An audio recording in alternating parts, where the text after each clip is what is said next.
지금부터 2020년도 과학기술인 협동조합 사업화 지원사업 설명회를 시작하겠습니다. 저는 과학기술인 협동조합 지원센터 이주영 주임입니다. 본 설명회는 공모 내용에 대한 이해를 높이고 구체적인 사례를 통해 신청서 작성의 편의를 돕고자 준비되었습니다. 설명회는 다음과 같은 순서로 진행됩니다. 사업 개요 및 사업 내용, 신청서 작성 방법 등 사업 안내, 그리고 지난해 유형별 지원 사례를 소개해 드리도록 하겠습니다. 먼저 사업 개요입니다. 본 사업은 과학기술인 협동조합이 보유한 제품 서비스의 시장 진출과 경쟁력 증대를 통해 협동조합의 안정적 운영, 자생력 강화를 지원하는 목적으로 합니다. 본 사업은 2015년 시작하여 올해 2020년 6차년도를 맞이하는 사업입니다. 올해에는 총 17개 과학기술인 협동조합을 지원할 예정입니다. 2020년도 주요 개선 내용입니다. 먼저 연구윤리의식 강화에 관한 사항입니다. 기존 선행과제하에 중복 지원을 방지하고 사업 참여자의 윤리의식을 높이고자 올해부터 응모시 협동조합이 유사과제를 자체적으로 파악하여 유사과제 자체검사서를 제출하셔야 합니다. 자세한 방법은 세쿠 홈페이지 지원사업 공고 게시글에서 확인하실 수 있습니다. 다음으로 시장화 촉진 지원에 관한 사항입니다. 협약과제가 조기 완료된 경우 제품 서비스의 신속한 시장 진출을 위해 시장화 촉진 프로그램을 지원받을 수 있습니다. 예를 들어 시장 진출 전 기술 보호가 필요한 경우 지원사업 이외에 지식재산권 확보 전략 컨설팅 등을 별도로 신청하실 수 있습니다. 지원 방법과 절차는 선정팀에 한하여 추후 안내될 예정입니다. 마지막으로 우대가점 항목이 신설되었습니다.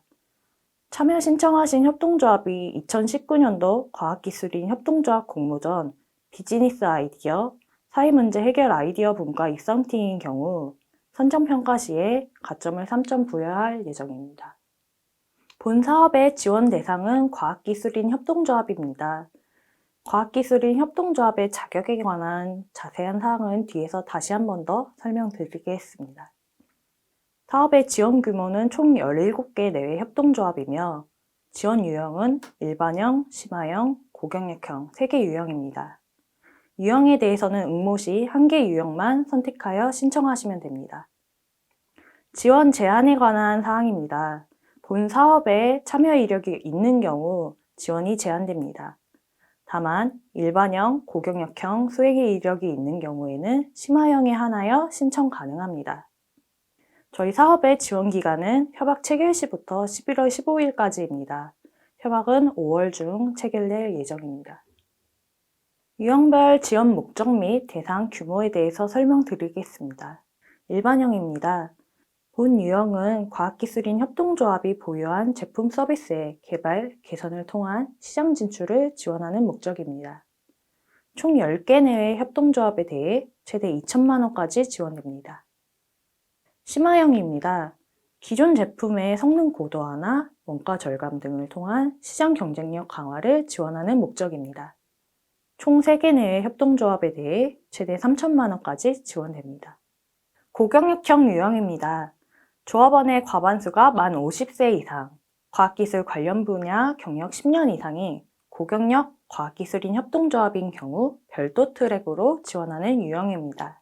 총 4개 내의 협동조합에 대해 최대 2천만 원까지 지원합니다. 지원 항목에 관한 사항입니다. 협동조합이 보유한 과학기술을 활용한 사업 아이템이 시장 진출하기 위해 필요한 직접적인 소요 예산을 지원합니다. 유형별로 일반형은 기술 사업화 컨설팅 소요 비용에 대해서 최대 500만 원까지 지원하며 기술 및 제품을 개발하거나 개선하는 비용에 대해서 예를 들어 재료를 구매하거나 연구개발 서비스를 활용하는 비용에 대해 인정합니다. 심화형 유형입니다.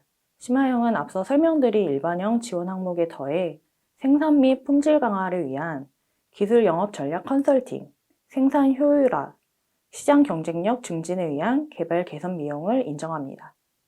고경력형 유형입니다. 앞서 설명드린 일반형 지원 항목과 동일합니다. 지원 항목에 관한 세부 예시입니다. 세부 항목은 보시는 바와 같으며 신청하신 아이템과 관련된 직접적인 소요 예산 내역입니다. 다만 신청하신 아이템과 무관한 범용성 항목은 지원 제외됩니다. 실제 지원 사례를 통해 지원 항목에 대해 설명드리는 페이지입니다. 참고하시기 바랍니다. 지원 제외 항목입니다. 사업화를 위해 필요한 직접적인 소요 예산이 아닌 경우 지원하지 않습니다. 범용성, 운영 경비성 예산은 지원에서 제외됩니다. 또 시제품 제작비, 프로그램 개발비 등 앞서 설명드린 지원 항목이라도 사업 아이템과 무관하면 지원에서 제외됩니다. 예를 들어 컴퓨터, 노트북, 복사기 등 범용성, 사무용 기자재에 대해서는 지원하지 않습니다. 또 전시회 참가 비용은 지원하나 이를 위한 여비, 교통비나 출장비는 지원하지 않습니다. 또한 협동조합 일반 소개 용도, 홍보물 제작, 그리고 협동조합의 일반 조직 운영에 관련된 컨설팅은 지원하지 않습니다. 정부지원금에서는 협동조합 조합원 등 참여 인력의 인건비를 지원하지 않습니다. 인건비는 현물 자부담으로만 인정됩니다. 지원 유형에 관한 선택 가이드입니다. 참고하시기 바랍니다. 지원 항목과 관련된 자주 물어보시는 질문을 정리했습니다. 이 중 첫 번째 질문에 대해서만 조금 더 설명드리겠습니다.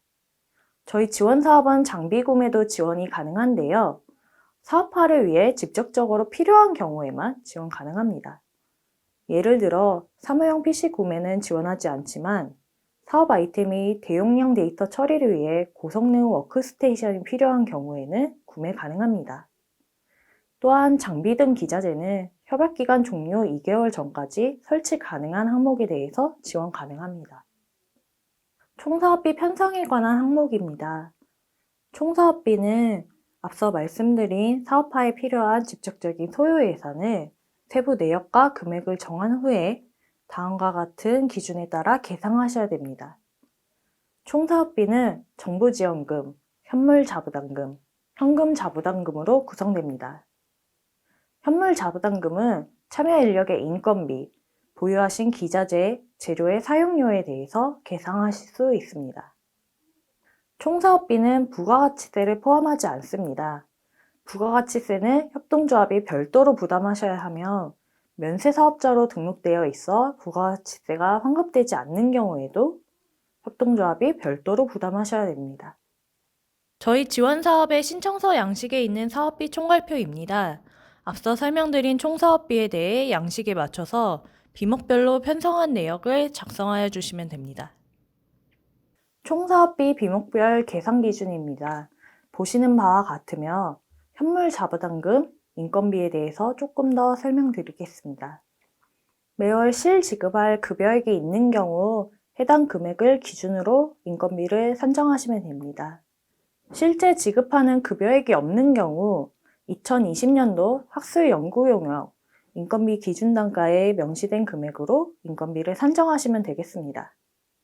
과제 참여율은 이 경우에 최대 30%까지 인정하며 참여 인력의 전문 분야와 관련된 별도 고시 기준이 있는 경우 관련 근거를 제시하시면 됩니다. 자부담금 항목에 관한 사항입니다. 상위 규정에 따라 협동조합은 총사업비의 25% 이상 자부담이 필수입니다. 현금 자부담금은 전체 자부담금 금액의 10% 이상이어야 합니다. 총사업비 신청에 관한 예시입니다. 금액별로 참고하셔서 신청에 활용하시기 바랍니다. 지원금 지급 방식에 관한 사항입니다. 지원금은 협동조합에게 지급되지 않으며 사업 추진에 따라 협동조합에게 재화 용역 등을 제공한 공급업체에게 주관기관이 직접 지급합니다. 공급업체 활용 시에는 유의사항이 있는데요. 예를 들어 공급업체의 사업자 등록증상 업태 및 종목이 사업 계획에 따른 용역 및 구매와 관련된 업종이어야 됩니다. 이외에도 부적정 업체 활용 시 사업비 지급이 거절되거나 환수 등 제재 조치가 있을 수 있으니 공급업체 활용 시 유의사항에 대해서 반드시 확인하시기 바랍니다. 신청 자격에 관한 사항입니다. 과학기술인 협동조합은 다음 3개의 요건을 모두 충족하셔야 됩니다. 첫 번째로 협동조합 기본법에 의해 설립된 협동조합이어야 합니다. 두 번째로 사업이 과학기술과 관련성이 있어야 됩니다. 직전 연도인 2019년도에 협동조합의 전체 매출액의 40% 이상이 과학기술과 관련된 사업이어야 됩니다. 또는 사업과 관련된 지출 총액 40% 이상이 과학기술 관련된 사업에 대한 지출이어야 합니다. 만약 설립된 지 1년 이내여서 사업과 관련된 매출 및 지출이 없는 경우에는 협동조합 설립신고 서류인 수입지출 예산서를 제출해 주시면 되겠습니다. 세 번째는 인적 구성에 관하여 이공계 인력이 5명 이상 또는 50% 이상이 조합원으로 참여하는 경우입니다. 다만 고경력형의 경우 다음 조건을 추가로 충족해야 합니다. 접수 마감일인 4월 3일 기준으로 만 50세 이상이고 과학기술 관련 분야 경력이 10년 이상인 고경력 과학기술인 조합원이 전체 조합원의 과반수 이상이어야 합니다. 신청 제한 및 지원 제외에 관한 사항입니다. 첫 번째로 본사업 참여 이력이 있는 경우 신청이 제한됩니다. 단, 일반형, 고경력형 수혜 이력이 있는 경우에는 심화형에 한하여 신청이 가능합니다. 두 번째로 사업화 성과가 특정 조합원이나 조합원사의 매출로만 이어지는 경우입니다. 지원 사업을 통해 발생되는 성과는 반드시 협동조합에게 연기되어야 합니다. 특허든 지식재산권은 협동조합 법인 명의의 소유로 되어야 합니다. 다만 협동조합이 특정 조합원으로부터 기술료 등 수입이 발생하는 경우에는 예외로 합니다. 세 번째로 국가 연구개발 사업의 중복 지원인 경우입니다. 타 정부기관 등에서 지원받으신 내용과 동일한 과제로 신청할 경우 지원에서 배제됩니다. 이는 선정 이후 확인된 경우라도 환수 등 규정에 따른 제재 조치가 진행됩니다. 다음으로 국가연구개발 사업에서 공통적으로 지원 제외하는 항목입니다. 사업 참여자가 다음 어느 하나에 해당하는 경우 지원에서 제외됩니다. 협동조합이 부도 휴폐업 중인 경우, 국세, 지방세 등을 체납한 경우, 최근 2년 이내에 부채 비율이 연속 500% 이상인 경우, 자본 전액 잠식 상태에 있는 경우, 파산 등의 상태에 놓인 경우는 지원에서 제외됩니다. 다만 접수 마감일 기준으로 해당 사유를 해소하신 경우는 예외로 합니다. 선정 우대에 관한 사항입니다. 먼저 일반형은 인적 구성, 정부 지원금 대비 현금 자부담금 비율, 공모전 입상팀에 대해서 가점을 부여합니다. 다음으로 심화형은 인적 구성, 정부 지원금 대비 현금 자부담금 비율, 매출 규모에 대해서 차등으로 점수를 부여합니다. 고경력형은 매출 발생 여부, 과학기술 유공자의 참여 여부, 공모전 입상티 여부에 따라 가점을 부여합니다. 사업의 신청 기간 및 방법입니다. 사업의 신청 기간은 4월 3일 금요일 24시까지입니다. 신청 서류는 공고문 내에 안내되어 있습니다. 공고문과 신청 서식은 홈페이지에서 다운로드 받으실 수 있습니다. 제출 방법은 이메일 접수이며 문의처는 다음과 같습니다. 제출 서류에 관한 항목입니다. 신청서 및 사업계획서를 포함하여 총 12종의 신청 서류에 대해서 제출해 주셔야 됩니다. 1에서 6번까지는 응모 시 제출 필수이며 7에서 11번까지는 선정 이후에 제출하셔도 무방합니다. 다만 선정된 이후에 사실과 다른 부분이 발견된 경우 선정이 취소될 수 있으니 유의하시기 바랍니다. 제출 서류는 모두 주민등록번호에 대해서 삭제하여 제출해 주시기 바랍니다. 선정평가 방법입니다. 선정평가는 서면평가, 대면평가, 종합심의로 진행됩니다. 서면평가는 지원 규모의 5배수 이상 신청 시에 실시됩니다. 대면평가는 서면평가 합격자에 한해서 발표와 질의응답 방식으로 실시되며 평가 이연별 점수 평균의 순위에 따라 선정이 결정됩니다. 또한 종합심의를 통해서 지원 협동조합의 선정 및 최종 정부 지원금에 대해서 확정 짓습니다. 평가 요소는 크게 5가지입니다. 사업 지원의 타당성, 과학기술 기반성, 사업 추진 계획의 적절성, 사업 실행 능력, 우대 가점으로 구성되었습니다. 신청 서류 작성 시 유의사항입니다. 제출하신 사업계획서만으로 서면평가 및 대면평가가 진행되기 때문에 선정평가위원분들이 이해하실 수 있게 명확하고 상세하게 서류를 작성하여 주시기 바랍니다. 또한 적용되는 기술의 이론적인 배경이 아닌 기술적인 경쟁 우위나 시장 경쟁력 등 사업화 성공 가능성에 대해서 작성해 주시기 바랍니다. 다음은 신청 서류 작성에 관련하여 자주 나오는 문의를 정리하였습니다. 참고하시기 바랍니다. 신청서 작성 항목에 대한 안내입니다. 제품 서비스의 정의, 과학기술 기반성, 국내의 시장 현황에 대해서는 협동조합 전체 사업이 아닌 지원받고자 하시는 사업 아이템에 대해서 기술해 주시면 됩니다. 앞에서 설명드린 신청서 작성 항목 이외에 심화형에만 있는 항목입니다. 제품 서비스의 시장 진출 현황에 대해서 작성해 주시면 됩니다. 다시 모든 유형이 공통적으로 작성하시는 항목입니다.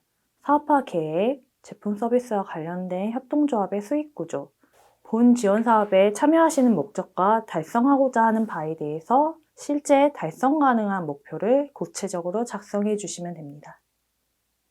심화형에만 해당하는 항목입니다. 지원 사업을 통해서 시장 경쟁력을 확대하고 구매처를 확보하는 등 예상되는 성과에 대해서 적어주시면 됩니다. 고경력형에 해당하는 항목입니다. 지원 사업에 고경력 과학기술인들이 어느 정도 참여하고 어떤 전문성과 경력을 활용하실 계획인지 기술하여 주시면 됩니다. 또한 지원 사업이 종료 후에 산출된 사업화 성과를 통해 협동조합이 어떻게 사업을 활성화하실 수 있는지 이에 대한 계획을 적어주시면 됩니다. 지원 사업의 사업화 결과물, 산출물에 대해서 적어주시는 란입니다. 중간 산출물과 최종 산출물을 모두 기재해 주셔야 되는데요. 예를 들어 시제품 제작이 최종 산출물이고 중간 산출물로 이에 대한 테스트 결과 보고서가 나온다면 양쪽 모두 적어주시면 됩니다. 지원 사업을 통해 예상되는 성과에 대해서 적어주시는 란입니다. 직원 신규 채용, 조합원 신규 가입에 대해서 목표로 하는 수치를 기재해 주시면 됩니다. 예를 들어 현재 직원이 한 명도 없지만 2020년도 본 지원 사업 참여를 통해서 한 명의 직원을 더 고용하실 예정이다 하면 한 명으로 기재해 주시면 됩니다. 컨설팅 계획에 대해서 적어주시는 란입니다. 컨설팅은 활용하실 업체, 어떤 내용으로 추진하실지에 대한 계획을 확정지어서 적어주셔야 되며 견적서도 필수로 제출해 주셔야 합니다. 다음으로 2019년도 지원 사례에 대해 과학기술인 협동조합 지원센터 한종우 센터장님이 소개해 드리겠습니다. 안녕하십니까. 저는 과학기술인 협동조합 지원센터에서 일하고 있는 한종우입니다. 여러분들이 사업계획서 수립에 도움이 될 수 있도록 2019년도에 지원했던 사례를 소개해 드리도록 하겠습니다. 첫 번째로 일반형에 지원한 사례입니다. 이 협동조합은 자동차 뿌리산업 분야의 전문기업들과 전문가들로 구성된 협동조합으로서 주로 뿌리산업이 6대 공정인 주조, 금형 등에 관한 일련의 업체들입니다. 이 협동조합이 지원한 과제는 자동차 전자조향장치 개발입니다. 이 과제를 통해서 기존 자동차에 대비해서 경량화되고 방열 특성이 우수한 자동차 전자조향장치 카바를 개발하였습니다. 정부의 지원금으로 이 과제를 수행하면서 시제품 제작에 필요한 재료 구매비나 연마 가공 등 용역비로 사용되었습니다. 이 시제품을 개발 완료해서 2개의 완성차 업체에 초도 제품을 납품하여서 성능 및 특성 평가를 통과하였고 추가 납품 계획이 체결되어서 일자리 창출과 매출 확대가 기대되고 있습니다. 이번에 소개해드리는 과제는 심화형 과제입니다. 이 협동조합은 2018년도에도 참여해서 BIM이 주로 건설 분야에서는 건축 분야에 적용되고 있었는데 토목 분야에 BIM을 도입해서 설계 자동화를 이룰 수 있게 수행했던 협동조합입니다. 2019년도에는 현장 적용을 통해서 나온 것을 반영해서 AR, VR 방식을 이용해서 가상 시공 시뮬레이션을 개발하였습니다. 이걸 통해서 현장에서 시공할 때 공기를 단축시킬 수 있고 또 작업자의 안정성을 굉장히 높일 수 있는 그런 시스템을 개발해서 현장에 적용을 했습니다. 이 과제를 통해서 정부 지원금으로 모델링 제작에 필요한 용역비나 AR 앱을 개발해서 작업자들이 2차원 도면을 보지 않고 스마트폰을 가지고 바로 볼 수 있게 개발을 하였습니다. 이러한 결과를 이용해서 주요 건설사에 이미 납품을 추진했고, 앞으로도 그 토목 분야에 BIM 설계에 적용할 수 있는 여러 가지 용역 사업을 수주하고 있습니다. 이번에 소개하는 과제는 고경역행에 지원한 사례입니다. 이 협동조합은 조선 분야의 전형직 교수 5분과 선박 성능 시험 설비를 시공하는 전문기업 1개사로 구성된 협동조합입니다. 이분들은 그동안 쌓아왔던 전문 기술을 활용해서 조파기 제어 기술을 상용화하였습니다. 해상 오염이 방지가 강화되는 법규에 따라서 파랑 중에 선박이나 해양 구조물들의 평가 시험을 굉장히 강화하는 그런 추세에 발맞추어서 수조건설이 활성화될 거라고 기대하면서 이 과제를 수행하였습니다. 정보제공을 이용해서 하이브리드 조파기 제작에 필요한 부품이나 소프트웨어를 구매하였고, 성능 확인을 위한 모형이나 제어 패널 시제품 제작에 사용을 하였습니다. 이 결과를 활용해서 이미 당해년도에 국내 대학에 납품을 하였고, 조합원사의 영업망을 통해서 해외에 수주를 하였습니다. 조파기 제어 기술을 확보한 것뿐만 아니라 연구 성과에 대해서 학회 논문도 투고하였습니다.